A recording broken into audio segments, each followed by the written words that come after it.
All right. All right, go. Hi, I'm Lisa Entwistle and welcome to Wellthy Living radio show.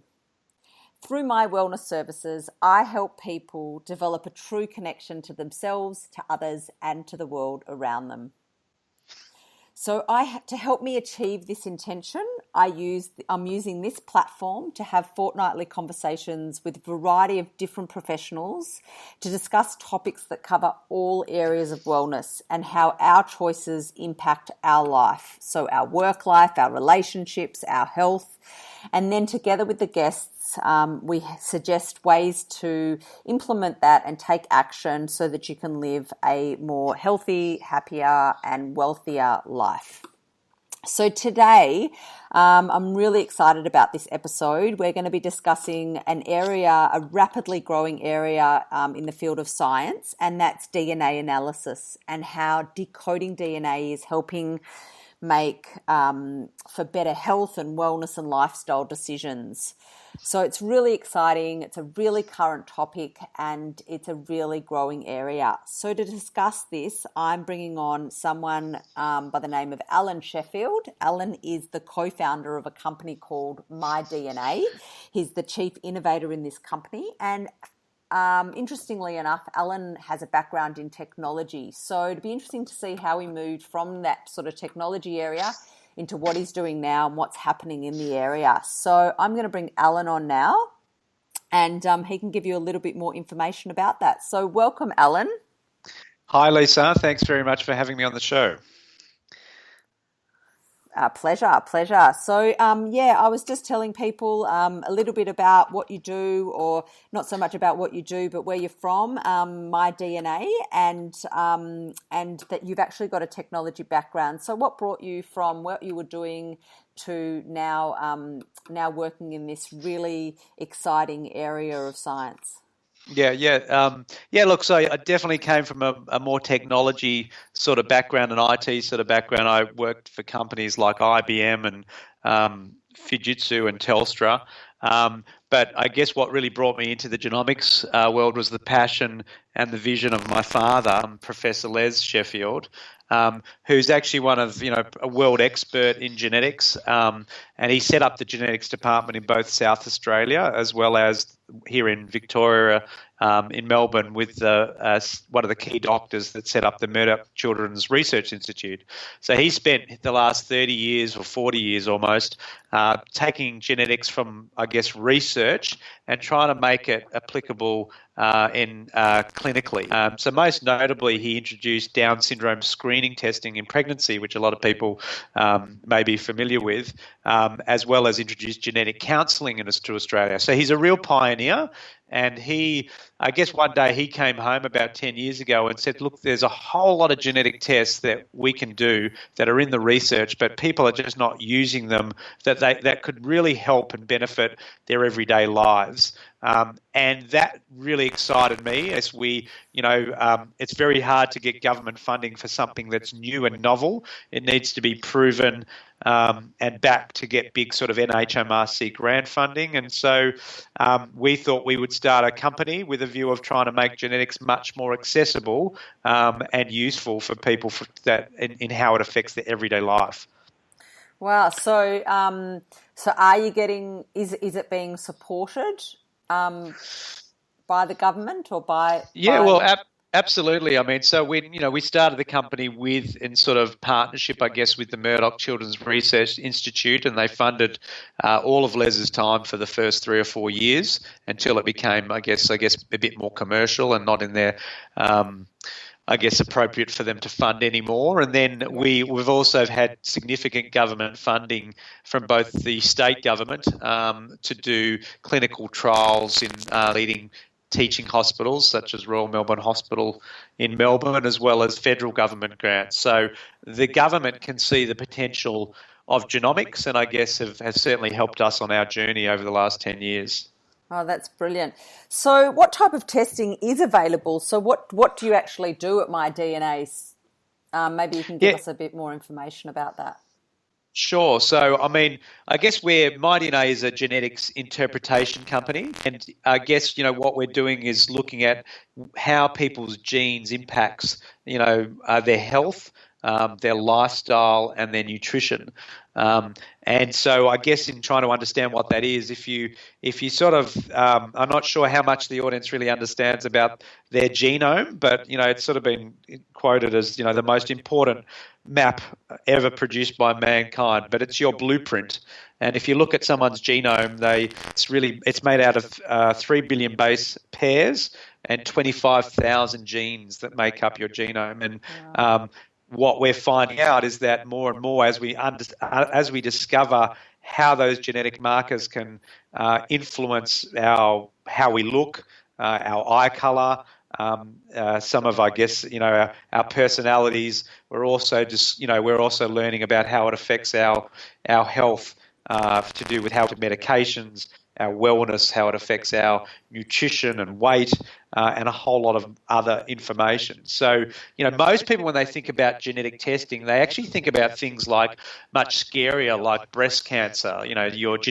Having a genetic test to predict your risk of breast cancer. So, genetics is often associated with something that's disease-based that could happen to you in the future. That can be quite scary, knowing about information. And what we're concentrating on is things that are more useful for today as opposed to what might happen in the future. Yeah, that sounds good. And I mean, I know that, the area of disease and genetic testing for disease is also an area which is becoming bigger. And but it's really nice. I haven't heard until finding out what you do. I hadn't really heard much about it being used for more of the lifestyle and wellness and preventative health and health promotion, I suppose, part of the overall health model. So yeah, it's really nice and refreshing to see that it's being used in other ways as opposed to just for the very medical disease orientated areas. So that's really good. So when you say that, and you talk about lifestyle and you talk about it helping to make different lifestyle decisions, what areas are the things that you focus on? You kind of mentioned nutrition, but maybe you can go a bit more into the main areas that you focus on at My DNA. Yeah, sure. What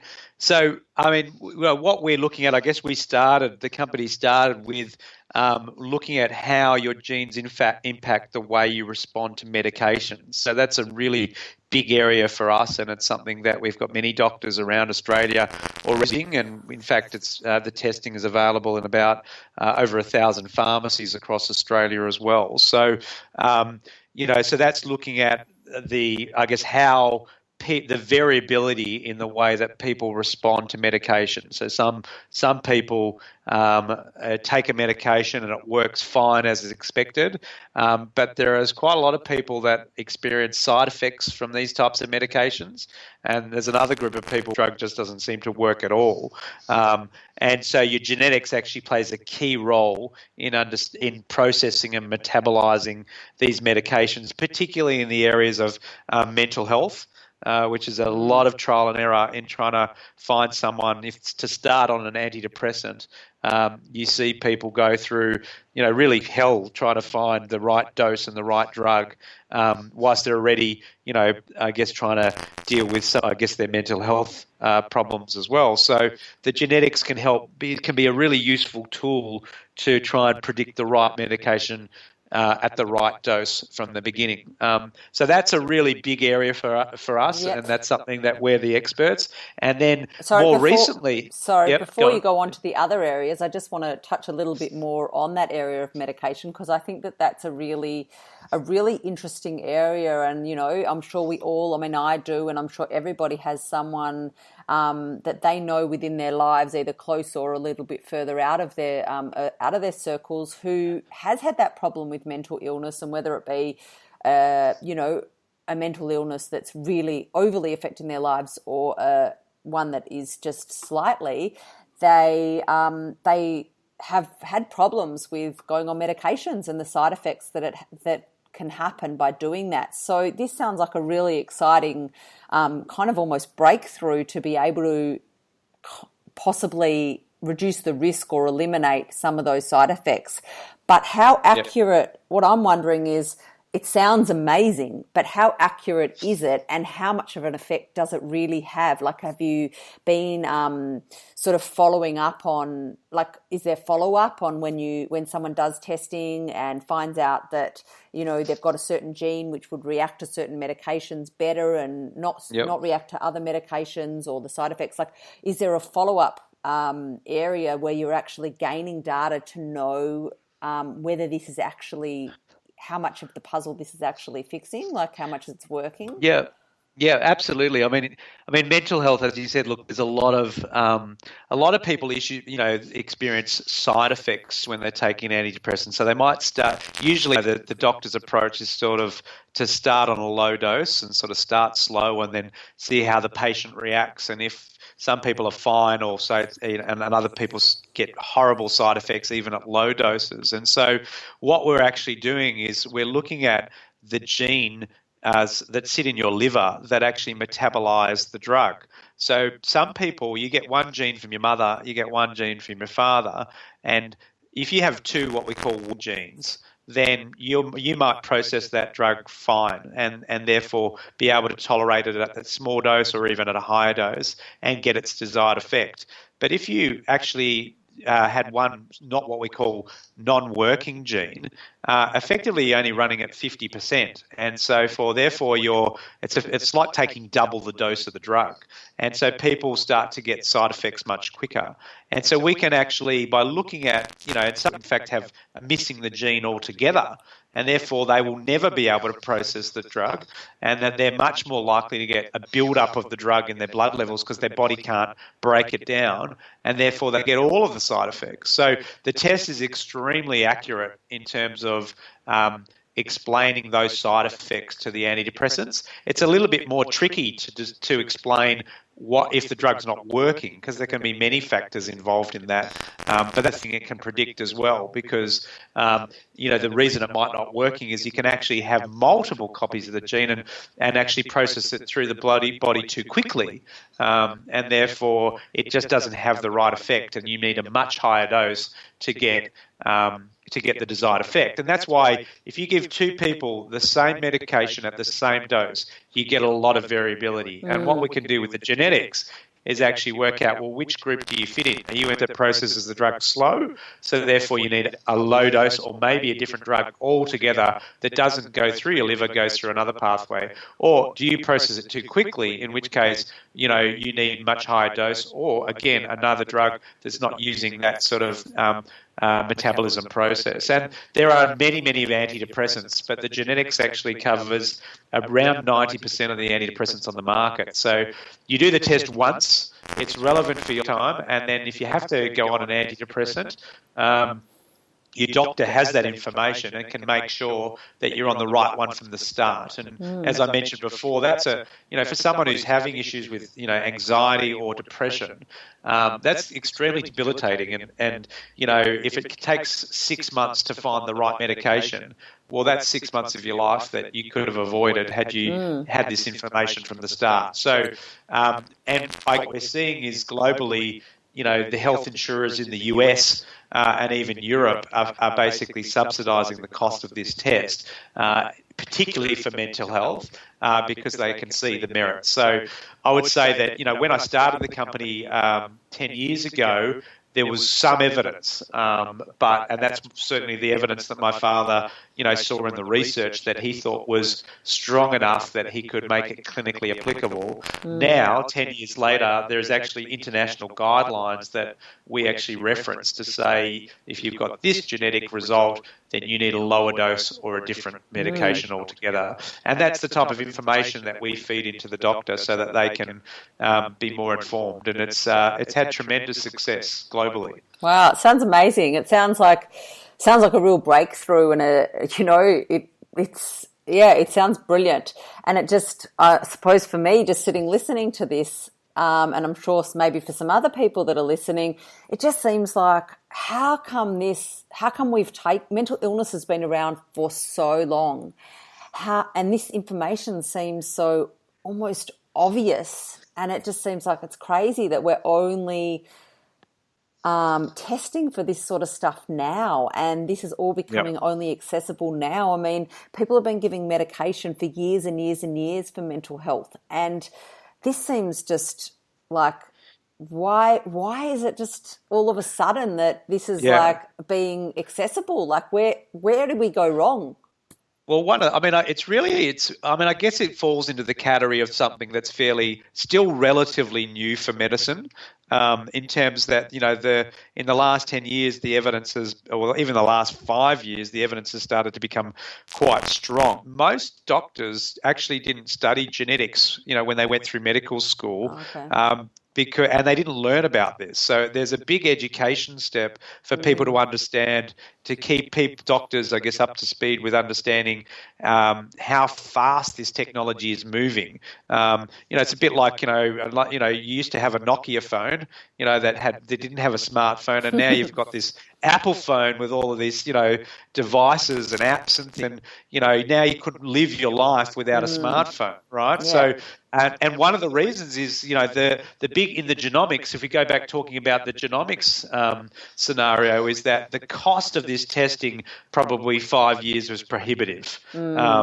And what we've seen is a real step change in this sort of technology, which has made the testing much, much cheaper. And, one of the things that we've done to make it accessible in Australia is we've actually invested in our own laboratory, which has allowed us to reduce the cost of the test and make it much more accessible. So, if I told you it basically, cost, let's say $1,000, 5 years ago, but we're now doing for under $100, and it's very much more accessible, then that is one of the reasons why the uptake is, I guess, starting to grow. Yeah. And you're hearing about it more in Australia because Australia can afford that. And, whereas, at a $1,000 price point, it's almost prohibitive, and the doctor says, well, you know what, just try this, see how you go, and then come back and see me. So I guess we can be a lot smarter now that this testing is, I guess the cost is down. And the fact that the cost is down also means that the evidence base and the researchers can afford to include it in all their studies. So, you'd hardly see a research study now without genetics being part of their sort of protocol. Yeah, I mean, so what I'm hearing is that maybe years and years and years ago, there was talk about the fact that possibly, or even probably, that genetic information would have helped determine different types of medication that would be the best to use, but there was nothing to help them get from the knowledge of knowing that to how do we apply that and get the information so that we can sort of meet and give the right Correct. prescription, but it's the technology which has actually allowed us to now do that. So it's not about us not knowing that was a possibility. It's about the fact that that's Correct. great, we know, but how do we actually get the information? But now that technology has come so far, we can now get the information. Yeah, correct. And they sort of call it I mentioned we do a very targeted test that's under $100, but the whole genome, if you want all 25,000 genes, our medication test tests 8 of them and gives you that information, just to put it in perspective. So if you wanted to test all 25,000 genes, there are companies in the US that do it for under $1,000 already. And so they're calling it the $1,000 genome, but the $1 billion interpretation. Wow. What do you do with that? What do you do with that information? Do you go to the doctor and you put that, information on a USB stick or in the cloud and say, okay, fix me, doctor? Yeah.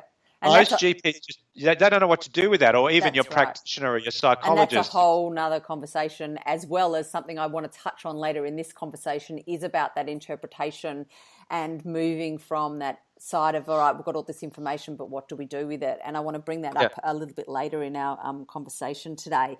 Can I just on that? And that is why we formed the company, and that's what we do at MyDNA, which is we're experts in genetic interpretation, because it is a complex area. Yeah, brilliant. So like you just said before, that you test eight as opposed to all those 25 thousand that you said.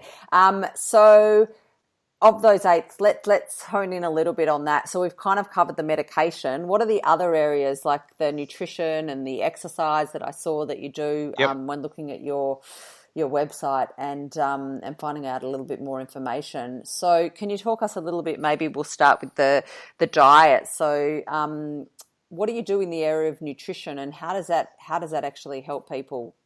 Yeah, so I mean, I guess so. We started with the medications, and then I guess we've, through people asking us about can we do more in the nutrition space, and so our clinical team, over the last 2 years has been looking at all the evidence base around how your genetics can affect your weight and your nutrition and also your fitness. And my father, he's sort of, he's, I suppose, quite a bit of a pioneer, but he's also very conservative, coming from the sort of the public sector. And he was actually surprised about how strong the evidence was. In fact, areas, the evidence around your genetics and your weight is actually stronger than some of the studies in the medications. So, wow. So he was really surprised. So it was a deep dive. We went through thousands of papers.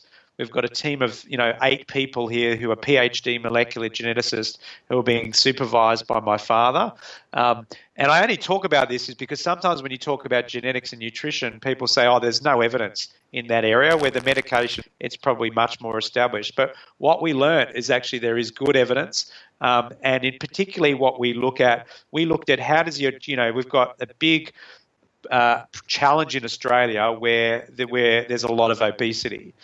So we were particularly interested in how does your genetics influence your weight and what diet and what food you should eat, and how can we help people understand more about themselves so that they can get the right outcome. So we look at, there's a group of genes. There's actually a gene called the fat mass and obesity gene, which is sort of nicknamed in the literature as the fat gene, which is basically looking at whether you're more likely to put on weight based on your genetic traits. So, you can sort of see when you look at different people that their body type is quite different, and people are aware of that sort of, their body type being, that it's a bit harder, I come from a bigger family. And so it is very much genetic, and we can basically see that there are certain genes to do with, with this fat gene that actually cause you to have a much larger appetite than other people. And then it also means that you don't feel full, and your brain doesn't actually you don't get the signal to the brain after you eat a standard sort of meal that you're full. So you've got a tendency to keep eating, also keep snacking between meals. Now, clearly, if you overeat, you will put on weight. And so there are lots of studies that show that this association. And then we looked at studies that basically looked at, well, what can you do about that? Right? Well, that's how I am. I know I snack a lot. But by understanding that information, that can be incredibly powerful for people, because they can then put strategies in place to basically, I guess, mitigate that.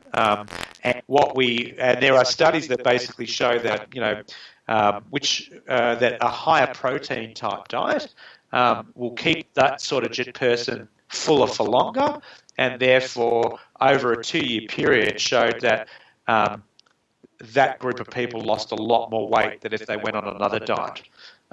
So we thought that that's very interesting information, because rather than going from this world of, again, it's trial and error, right? So most people, when they're looking to, if you want to lose weight, there are many diets you could go on, and if you go on a low calorie diet and stick to it, you will lose weight, irrespective of your genetics. But what was interesting here is that group actually lost much more weight than the other groups. They all lost weight, but if they went on a high protein diet based on their genetics, they actually lost the most weight in that group and were able to maintain that weight loss over the 2-year period, which is what, if you speak to any nutritionist or dietitian, they talk about, well, there's no such thing as a diet. It's about healthy eating and trying to get the right sort of a long-term strategy in place that you can not only lose weight, but then keep it off. Yeah. And that's what we're trying to do. We're trying to say, well, your genetics doesn't change in your life.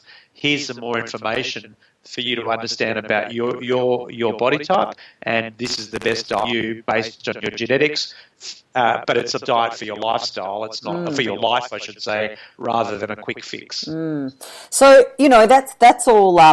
That's all really good, and more information for someone to sort of piece piece things that are happening to them or the outcomes that they're seeing together. But, I never studied genetics myself. I did basic stuff, but I didn't really study, genetics, and I don't really understand necessarily all the different genes and what they tell us. But even looking at this gene per se, what comes to my mind is that I did study, health promotion and human movement, and I did a lot of stuff to do with physiology and nutrition and the applied science. So, what comes to mind when I think about appetite regulation, I think of hormones more than I think of genes. So there's, the hormone leptin, which helps regulate our appetite or control our appetite.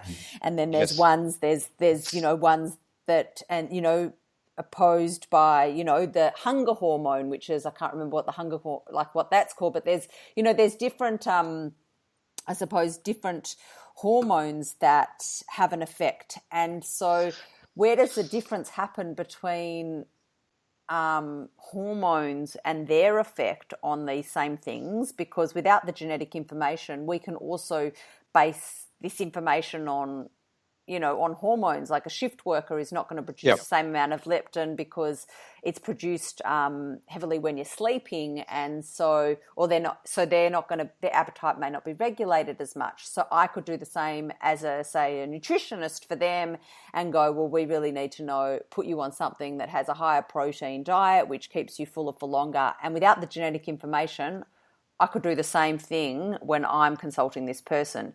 So where is the difference between, say, what the information we're finding out based on hormones, which I would assume that a lot of hormones and the amount that we have within our body can be tested through blood tests, compared to something like knowing the DNA information for something like that? Yeah. Well, with all these tests, including the medications, but particularly, I suppose, when we're talking about weight and dieting and obesity, is that the genetics is just one factor. Yeah. Yeah. So there are other factors involved. So your environment. So you could have great genetics. You should look lean and be tall, dark, and handsome. But if your environment, is you're drinking every night, and you're drinking alcohol, you're smoking cigarettes, and you go to McDonald's, and you're a shift worker, then your genetics doesn't have a role in those things. So what we're trying to do is just show the genetic, your blueprint. Yep. Yeah. What is your profile? And what's quite interesting is that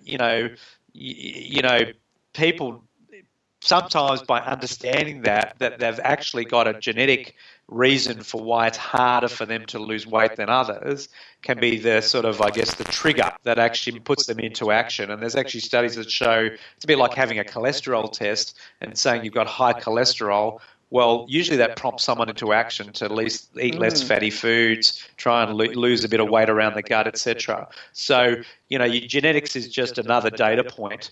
But it's a very interesting one, and it's a very personal one. So, it's only one factor, right? Yeah. And so, what a practitioner's role, I spoke about that a little bit earlier, but is then to pull all this. It's another piece of information they didn't have to say, well, hang on, I put patient A and patient B on the exact same diet. Yeah, and I controlled their environmental things, and they were both shift workers. Yeah, and I got two very different outcomes, and that's what the genetics can help shed a bit more light, and then come up with some strategies that might help that individual. So, when we do a test, we can all we're looking at is the DNA. Yep. We don't have all of those pieces of the puzzle, but it's one very important piece of the puzzle. Yep. And I hear that that you really understand that, and that you accept that it's just one piece of the puzzle. But in a way, I suppose I come from more of the sort of the coaching background, and do health coaching and consults and all of those sort of things, where my passion and my role is to really make a difference in people's lives on the ground level. And so that's my, goal and intention, full stop. And I'm sure that by having this information somewhere along the line, that's maybe on your personal level, that's your goal. But, and as a company, I'm sure that that's in your values and your mission, but you're also a company. And so to get, you're wanting to get people to take the test because you're a company as well. So how much of this information that you've just shared with me is being shared with these possible participants, which are going to do that, to let them know this is only one piece of the puzzle. You cannot rely just on this information. So where is is there transparency in that information for the people that are coming to get the test done? Yeah. Absolutely. In that we're trying to be as transparent as possible with. It's difficult though, because, in terms of, how it's marketed, we work with a lot of pharmacies, for example, who are promoting it as a weight loss product. So it's important. There is an education step. So every person, before we deliver the results, we make sure that in every single result that they are informed, and we do that through genetic counsellors are available for a consultation to support. If someone doesn't quite understand that, they can ring us up, and we also have the first thing they listen to when they get the results is a video which basically talks about that the genetics is only one factor. But it has its role. So we're very much trying to be transparent and address that, because otherwise you get people think this is another silver bullet, and it's not. It's just a tool that people can use to understand what's going on, and it doesn't get, as we sort of say here, it doesn't get more personal than your genetics. Sort of say, okay, well, and people want to know, like you might have, for example, there's there are people. I'll give you a good example. We did a study, or we were on Channel 10, and they looked at, there was a nutritionist that basically had her mother had a lot of issues with weight and obesity, and was obese and growing up, and she's now a nutritionist, and was 6'1", lean, and weight is not an issue. And when she did the genetic test, it basically put her in that she was very surprised to see that she was from that fat gene. She was in the least favourable result, meaning that she was at a very high risk of obesity. But through her lifestyle and her choices, because she was so educated around that, and she grew up being, aware of that, she's chosen, a high protein, low fat diet as what she's found has worked over the years, and that's exactly what her results indicated that she, would be best for her. And that's all lifestyle. So by controlling all of those things without knowing the genetics, she was still able to achieve the same goal. Brilliant. Yes. But I suppose, so, and she was obviously self-motivated, so that Correct. Knowing or not knowing the genetics, she had a different motivation. She didn't want to end up like her mother, and she knew that there was a possibility, because we all can look at our parents and go, well, there's a possibility, I don't know for sure, but there's a possibility, so she has a self-motivation to do something about it. But then there's a whole lot of people who don't have that motivation, just can't know, they might know the facts, they just can't seem to have the motivation, but sometimes this extra bit of information is the push, like you said, with the cholesterol Correct. testing. Yeah. But it's a really good starting point, right? Yeah. It's to sort of get that understanding, and then from them you can, it's still up to the individual to make it all happen. And do you see any adverse effects, as in someone has a self-fulfilling prophecy, they now know that they've got this fat gene, and then it gives them their excuse and goes, well, I'm going to eat the whole kitchen now. I'm going to eat everything in the fridge because I've got an excuse, because I'm, it's all right that I'm fat because I'm born to be fat, Yeah. I mean, I suppose, absolutely. I mean, look, people will take it in different ways. Yeah, I mean, I think it's a bit of a wake-up call for some people, I guess, when they realise that actually I've got to work a bit harder. Knowing this now is more a wake-up call than, I guess, the opposite of that. But yeah, I mean, some people will use it as an excuse to say there's nothing I can do about it, this is how I am. But what we're trying to do is empower people to actually, by understanding themselves better and blueprint, then they can sort of go on the right roadmap. And so we're looking at a whole a range of genes. So I just gave you one example, Yep. but then there's also in the fitness space, as well as the other area that's quite very, very interesting, which is more about your genetic potential. And that one has a little bit more controversy, I suppose. If you have a kid and their genetics shows that they're not going to be, amazing sprinter, does that mean you don't enter them into the 100-meter sprint? So you know what I mean? So that has a whole world of things that you just need to make sure that people understand the context and the reason they're doing the tests, because we don't want to demotivate people. We actually we're want to opening do up the a gold opposite. mine. Yeah. So what we want to be saying is, well, your son is not a sprinter genetically, but that doesn't mean that they can't. That just means if they want to be a sprinter, they're going to have to train at double the rate as someone else that's more naturally gifted. But we know that anyway. If they're both, if the two 8-year-olds do a 100-meter sprint and one beats them by 30 meters, well, the other one's going to have to work a lot harder if he wants to try and compete and be at that same level. So it's just, again, it's a genetic sort of what your genetic potential is. And we actually had a sports done as part of our clinical team, and she was training to be a sort of power athlete, and she was like, I think it was in the strongest women competition, and she lifts a car. They actually do a squat, and you have to lift a small car as part of the competition. So she's been training the exact weights, the same training as another girl that's in that competition, who's number 2 in Australia. She's number 10.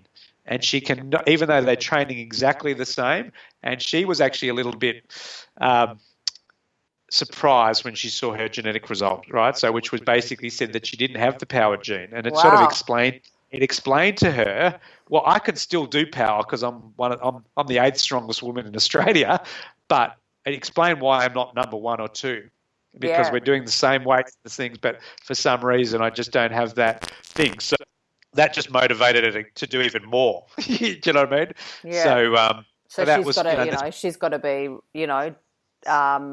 more dedicated. She's got to work 5 more dedicated and try different things that work for her genetics. So it actually showed her that she was more an endurance type athlete than a power. She can still grow muscle, you'll still get strong, but she just might have to do a bit extra, and she might mix some of those other endurance type things into it so that she can recover, and sort of leverage her strengths, I guess. So with all of this, like, is there, I don't know, like, I mean, it's really good to be empowered with knowledge and to, I suppose then train or choose things that are suited more naturally to your makeup.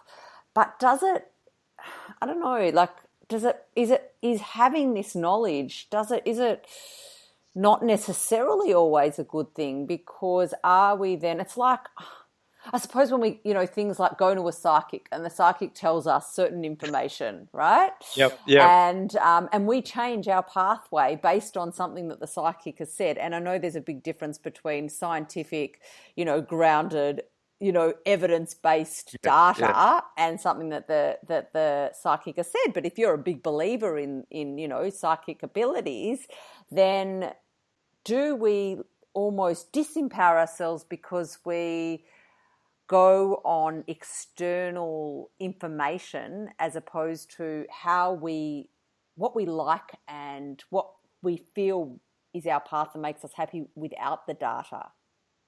Yes, and yes. Is it possibly like, you talk about ignorance is bliss. That's right. And also talking about the child, and I don't know how many children are having this genetic testing done, but it scares me a little bit about the thought that a child just loves sprints, and the thought of long distance makes them want to, cringe or, just makes them anxious and just hates the idea or the feeling of running around a track 5 times or something. And yet they've done a test and their genetic information says you're much suited to long distance. Is that like a blow to their self-worth and their self-esteem? And, does that open up that can of worms? Like, is there a whole lot of, this is awesome that we're gaining this information and all of this science is really evolving, becoming available. But, how much of this sort of conversation about these possible things to consider outside of the just having data is being talked about with potential people that are going to do the test? Or is it just a matter of, clicking a button on the internet and going order?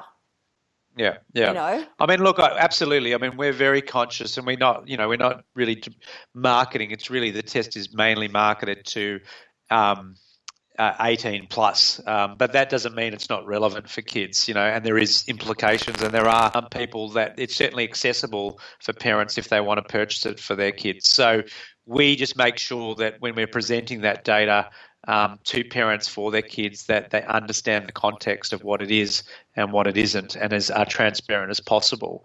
But yeah, look, it's part of, I guess this is something new, and this is one of the, it's about making sure that I think we're going to go to a world where, you've never had this information beforehand, and, like that Apple phone in 10 years' time, you're gonna wonder, how did you live without it? So, I mean, and some people, certainly in the area, I suppose, of things like disease, if you did a genetic test, because, where there's a lot of protections in place around that, where if there is something that we feel you would want to know, actually, I don't want to know about that disease, then before we test you, we will ask you that question, and you need to say, yes, I want to know that, or no, I don't.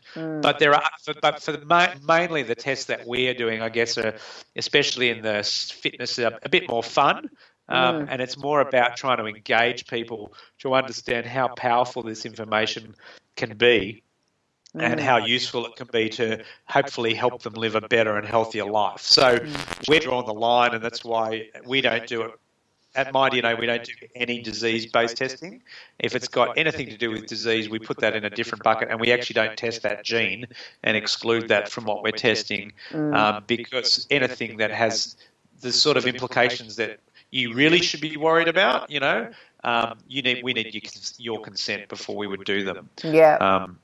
So I suppose, like any new innovation, of whether it's in this area, although this area is a lot more personal because it's really about the actual human and the person, it's not necessarily just about, something that makes life a little bit more convenient, with like a lot of other innovation products. I mean, but on the whole, any new innovation like this or anything else is going to have a learning curve, and you're going to have to navigate, it's just navigating the new path and hoping that you do your best to stay within the ethics and integrity of these, really important values while you're navigating the path. But yeah, maybe like conversations like I'm having with you today, or conversations that you have with other people, maybe can bring up possible implications or things to consider that then may become on the, that you're obviously on the, the chief innovator within the company. So, you sort of can start to think about some other things, because we don't think about everything ourselves. So it's about having these sort of conversations that spark, well, are we providing this sort of, care team, or this sort of conversation prior to doing stuff? And it's just, I suppose, changing and navigating as we, increase the path. And one of the things that we've done, which I think differentiates around the world, is that there are a lot of direct-to-consumer type genetic companies, particularly in the US, where there's no practitioner involved in the process. So one of the, I guess, strategies that we've put in to control that is that, we've got a model which where we feel that then, and medication's an example. You don't want to be giving patient access to their medication results without having a doctor involved, because that genetic recommendation may not be the right one, because there may be other factors that we haven't considered that the doctor's aware of. So we've got a model where we've got, as I said, about 1,000 accredited pharmacies around Australia who we've educated in this space, that basically the results are delivered through them for certain tests. And the medications is one which obviously the pharmacists play a big role. In the diet and wellness space, we're partnering with dietitians who are getting trained up in this area and have the ability also to sort of be involved. So that would mean that if they initiated a test, then they can make sure that they're delivering the results before the patient has access to them. So we can control and be transparent and make sure that they're understood. Yeah, so if that's when someone's doing, I suppose, the process of the dietitian or the pharmacist are the people which are actually giving them the tests. So there's a big patient or client and service provider relationship. So there's a relationship already formed, and then this is another step to gain information about the particular client or patient for the practitioner. And what about, is that I mean, there's other processes. So what is the process that, like, say, I just wanted to do a test. I don't see a dietitian, myself. I don't have a relationship with any particular pharmacist. I don't have any need for that. Like, I'm just interested, and I want to know what's my process? What do I do in order to find that? So there are some people, who just will go online and buy our kit online, whether that be the medication honest one. So the medication one, the results are sent to your nominated doctor, not back to you if you had the test. So that's fully controlled. Perfect. The wellness is a grey area, right? So because it's new, but also we're really talking about, your weight, rather than anything that's going to affect, I guess, like a medication. So the way that we do that is that we provide, as I said before, we make sure that there's video. You'll get your results via a portal. You'll be able to log on. But there are certain pop-up videos that we make you watch before you see certain results so that you understand exactly what you're doing. And then we offer the ability at any time for you to ring and speak to one of our genetic counsellors should you be confused or not understand what that means.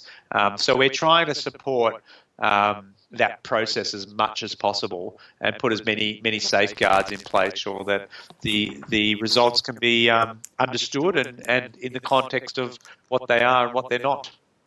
Yeah, that sounds really good, and therefore is informing them with a little bit more knowledge. But what happens? Like you said, that's brilliant with the medication one, just going straight to the doctor, because that is something that needs interpretation or greater interpretation, and the person isn't going to be able to use any particular medication without it being prescribed anyway. So the relationship needs to be there. But with the other ones that you discussed, the wellness ones, and saying, that it's not giving as, I suppose, the same type of information, so the implications might not be as high, but maybe on the funnily enough, mental health is associated with the medication ones, but the mental health and the way that somebody sees themselves and their worth and all of these things that can lead to mental health issues with information that's been given. Like, I think that is an important area. So if I was being given information and it showed that I had a certain gene and I just felt depressed about that, oh my God, that means that I've got to do this, and I don't think I'm capable of doing that, and I don't have this discipline, and oh my God, does that mean that I'm going to end up really fat? And, what's the problem with that? And then are there possible eating disorders that happen out of that, or disordered eating? Like, there are other implications. So who has the duty of care there? Yeah, so that's something that I guess what we're providing is the ability for, if someone, they can contact us at any time and speak to, we've got, 3 or 4 genetic counsellors that do consults. So effectively we're providing, and we're also, I guess, when it relates to weight, you don't have a dietitian, we're basically saying, here is a list of accredited dietitians and an accredited pharmacist that you can go and speak to about your results as well. So we're putting in as many support mechanisms that we can to make sure that people have somewhere to go should they, they want to explore the results further. And it is. It's a bit of a trade-off. When we started with the wellness, we were a bit more conservative, where we basically didn't release the results unless you had a consultation first. The problem with that was that we got so much interest and excitement in the testing is that you get your test results after a week, but you'd have to wait 4 or 5 weeks to get a consult with us because we was just so full of appointments. And so we just realised that just wasn't a sustainable sort of model in order to make this accessible. So we're using our practice networks, our pharmacies, and our in-house genetic counsellors as the mechanism, and of course GPs as well. So what's the like volume that you're doing? So to get an idea, that you said that it wasn't really sustainable because it was just too much to keep up with in a way. So what sort of numbers are you getting through per week? Yeah, well, so we're now, we'd be doing a couple thousand patients per I'd say. Per what? Per month. Per month. Yeah. So, but there's certainly a lot of interest in it. And that's with very little sort of awareness and marketing. I'm sure, you hadn't heard about this before we started this conversation. I'm sure many of your audience hadn't either. So that's just with our networks through pharmacy. And we've now started to expand the service where we've rolled out the program in pharmacy in the UK with a Lloyd's Pharmacy Group to 1,500 pharmacies. So we've got 1,000 in Australia, we've got 1,500 in the UK, and we've got about 500 in Canada. So pharmacy is our way, and pharmacists are often a very accessible, expertly trained group of people that people go to about their health. And clearly, occasions they add a lot of value. But pharmacists deal with weight. They sell weight programs. They sell, they sell shakes. They often have nutritionists and dietitians rent their rooms and do consultations, and naturopaths. So they're really we see a critical part of our ingredient to roll out, I guess, a ethical and appropriate sort of support model. Yeah, and that sounds brilliant, and it's really, really great for me to hear that that you are doing things in a way that, as much as you can so far, to what you can do or what you've thought of doing, that you are doing, and having a support team for all the people that are coming through to do the testing, and obviously specifically in the medication side. But is there and we've got to sort of start to wind up this conversation a little bit, but just, is there a possibility, or are the numbers too great to do something like just simple follow-up calls, just to say, we know you've done our test, for the people that are ordering it online, and these are the services we have available. So still putting the power back and the responsibility back on the individual who's taken the test, but that little extra step where you as a company is getting just that, taking a little bit more responsibility to just say, that we have these services on board. You can call us anytime for interpretation. If you need allied health professionals, these are our list of people that understand and we've educated on the model, et cetera, et cetera. Now, I know that you've said that you're giving that information, but you're giving it on video or through printed information when they receive the results. But I know, and and everybody knows that there are a hell of a lot of people who just don't read. I mean, you put out a whole lot of great information, but people don't watch it or read it, and then they'll often say, I don't know about it. And you go, well, did you read it? Did you? But they just don't. I mean, that's the reality. It seems silly and like, why didn't you just read it? But the reality is that everybody's short of time and everybody wants quick fixes and everyone just wants the result. They don't want to know all the other information. So as a duty of care or that extra step of responsibility, is there a possibility of introducing something like follow-up calls? And we do a little bit of that. I think that's actually I think a really good suggestion. And we do. Part of our, we see your genetics as I said, you do the test once, and the test is relevant for your lifetime.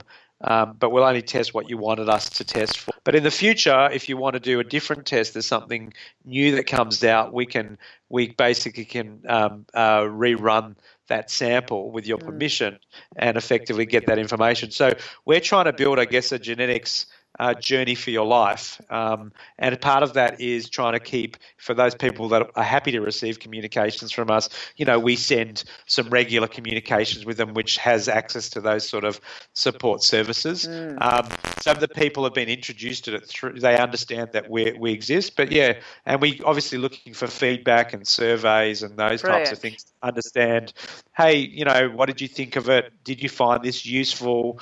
Did you find it, did it change anything about your behaviour? And, come from a very much research-based organisation. That's great. We'll be doing studies and stuff to go back and say, hey, we tested, 10,000 people. These were their attitudes towards to the genetics and their weight. So that's very much in our interest to continue to evolve the area. That's brilliant. We're running out of time today, but I do something you said sparked something that I want to talk about briefly, and that's that you said that if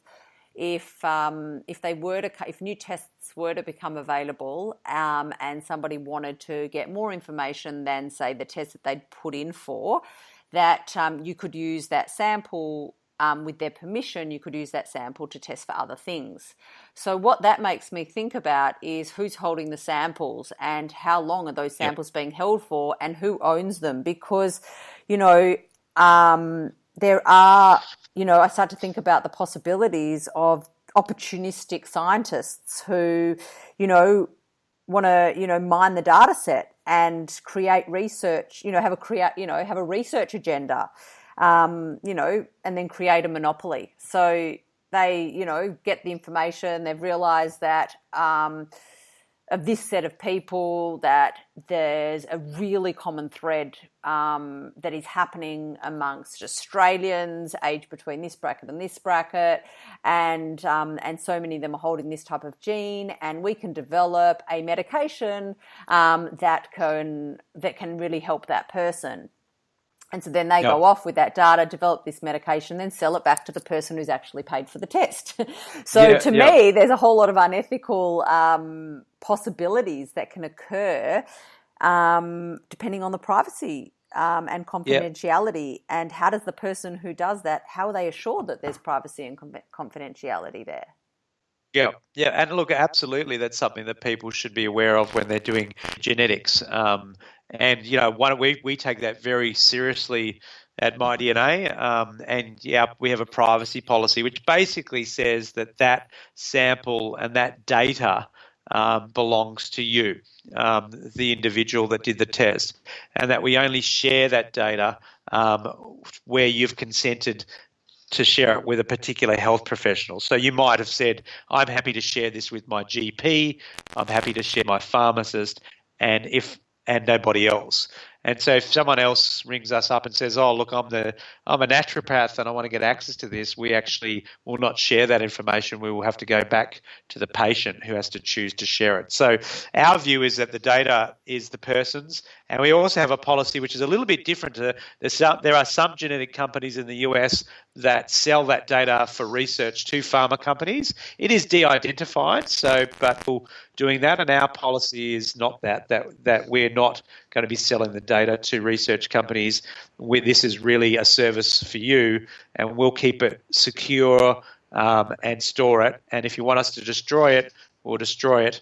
But if you want us to keep it, then we'll keep it securely and make sure that no one else gets it without your permission. So it's a very important point, and when it comes to genomics, and something that's widely discussed, and that's the way that we approach it. Oh, that's great. Yeah, no, it was just, something that came to mind, and, thinking that that's really, an important area to sort of talk about a little bit, because, there could just be whole lot of unethical things happening. We're now in the UK and in Canada, and, I'm sure hopefully we'll be in the US one day.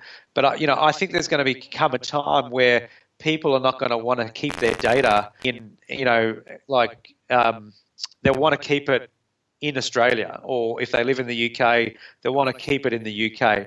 At the moment, I guess there's, it is a new area, so more regulation will come in around that. So our view is that if you have the test in Australia, the data sits in Australia as well, and that's what we call sovereign data. Mm. And do you ever have any problems of results being mixed up?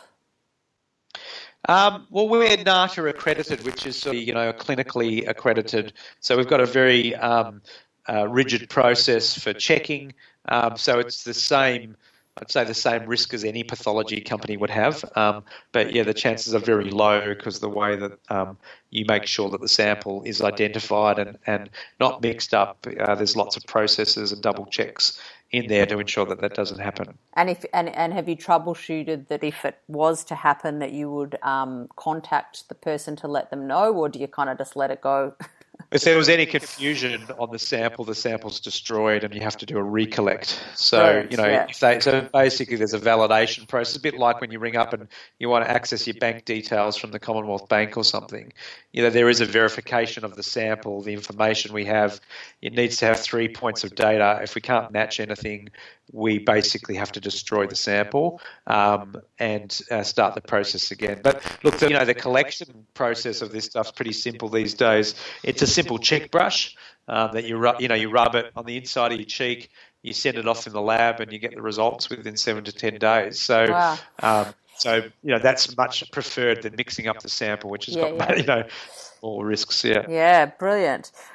We've covered so much already, and I like to keep these talks within the hour. We've just gone over the hour, but I just want to. The thing that I'm really passionate about in all the work that I do is about this process of, and we have already talked a little bit about it, the process of information to transformation. So, the idea that we're in a world now where there is so much information, and information is knowledge, and knowledge is power. I get all of that. So that's all great, but it's only really power if we do something with it. So if we don't do something with it, it's not really that powerful as far as outcomes go, or to help change, to make healthy lifestyle changes in this case. But the reality again is that we are a society whereby we almost have information overload. So we'll go to more, you're in a business, you're an entrepreneur, you'll look at more webinars, you'll gain, the internet space and social media space on the internet for business is really noisy. There's so much information, the web, and then this is a whole lot more. And it adding to that information, like the data. But unless something's done with it, it's either a waste of time or money, or maybe, there are some people who are just, curious beings and just want to know. But generally, where is that, we talked a little bit about the accountability and the support team and, and helping them. But my concern, and I suppose it's a whole nother conversation, but I would like to see a greater team built around the information to the transformation. And I'm wondering whether you as a company, and I can't talk for other companies, but you guys at My DNA, do you have a vision which is going to concentrate more? I know this is all a new area, but is your vision to concentrate more on this area and bring on more coaches and bring on more people that assist with the interpretation of results, so that this becomes almost like a separate department, the transformation sort of area? Yeah, absolutely. I mean, a big part of what we do and why we test, let's say, for the diet, we test about 10 different genes and the medication 8, but there could be about 100 genes, let's say, for obesity we could test for. And the reason we select 10, not 100, is because one, there's not a lot of actionable advice we can give on the other 90, because it's still, they're still working out, well, what does that mean? We know this, but so there's that bit of it. So we make sure that the information we're providing is actionable, and so to help with that transformation. But absolutely, I mean, that's one of the reasons we've invested heavily, millions of dollars into actually, bringing on 1,000 accredited pharmacists. Educating them, making sure that they understand what this is and what this isn't. We've started to go on that journey, and would have a couple of hundred dietitians on our website that people have now started to do that training. We provide online education. So our mission to that is, really to educate the, the practitioners, the the integrative doctors, the GPs, and make sure that they understand what the science is and what it's not, and then really make sure that they can then, relay that with their clients and patients. So we've taken huge steps, I think, and my point before was that I think we've taken bigger steps than other genetics company on the planet to make sure that transformation works. And I think a lot of that comes from my father's pedigree, I guess, of introducing genetic counselling and introducing that profession into the Australian sort of, healthcare system, because he also saw, that you can do this genetic testing, but how do you make sure that people, that they're supported once they've got that data? He lobbied the government for 5 or 6 years to say we need genetic counselling, and then wrote the genetic counselling course that the Murdoch Children's Research Institute now runs in Victoria to address that problem. So it's a big part of our pedigree, I guess, and it's been very important in the way that we roll out these tests and the support that we do.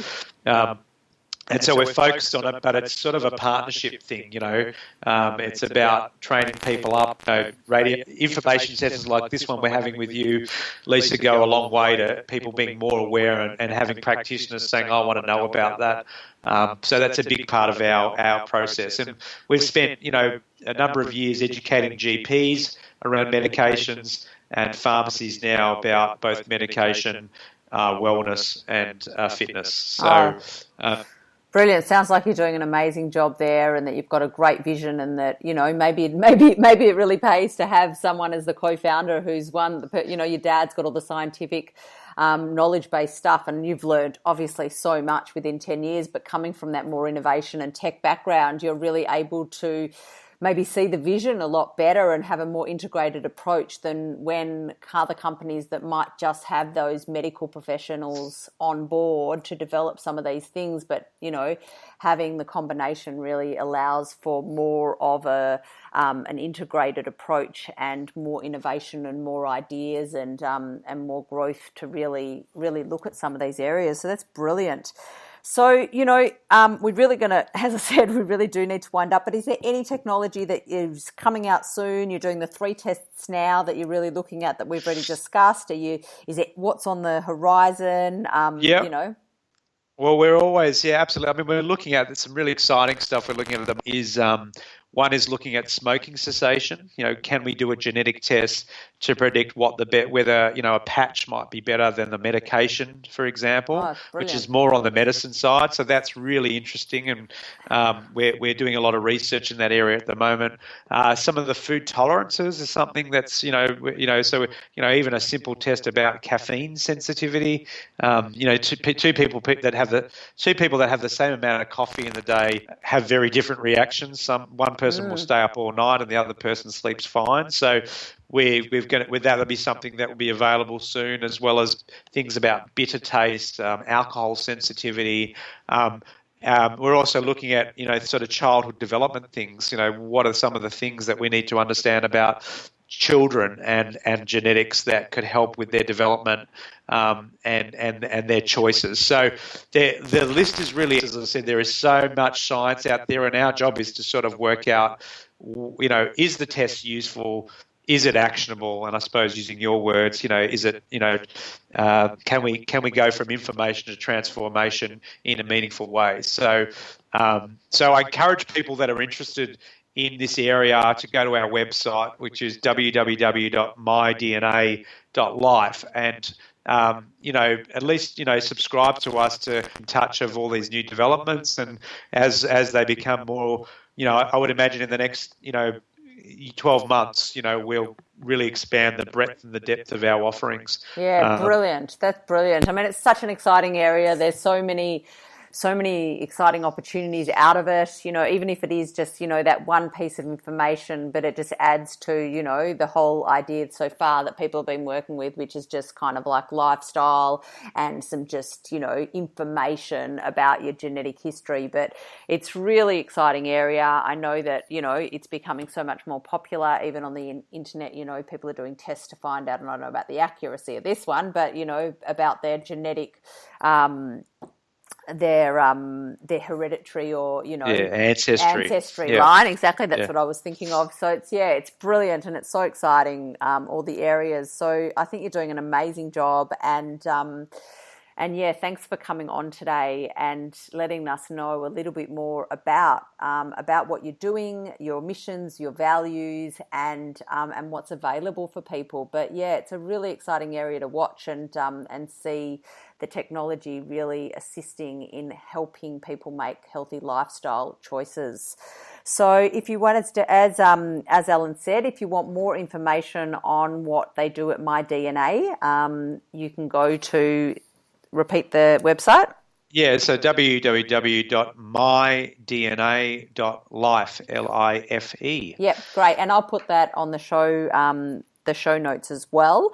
Also, if you're wanting and you do go to that website, they offer a number of free downloads. So download for more information on the diet related stuff, the exercise related stuff, and the medication related. Is that correct?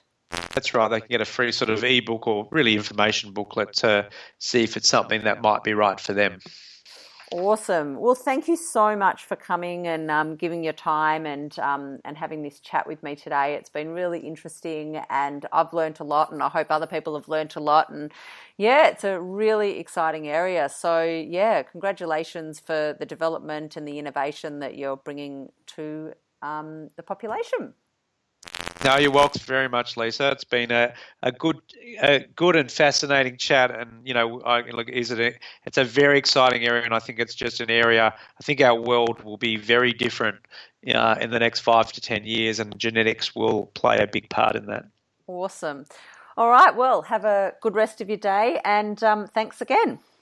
No worries. Thank you. All right. If you want to find more information about my radio shows, you can go to www.wellthyliving.com.au and also about any of the other services that I offer. But I will be having these chats fortnightly, so every second Thursday at 10 a.m. Eastern Melbourne time, so Eastern daylight saving time now, but daylight saving is going to change. But all the information is on all my social media channels and on my website if you want to follow along with these conversations. So thank you for your time today, and I will be back in a fortnight. Bye.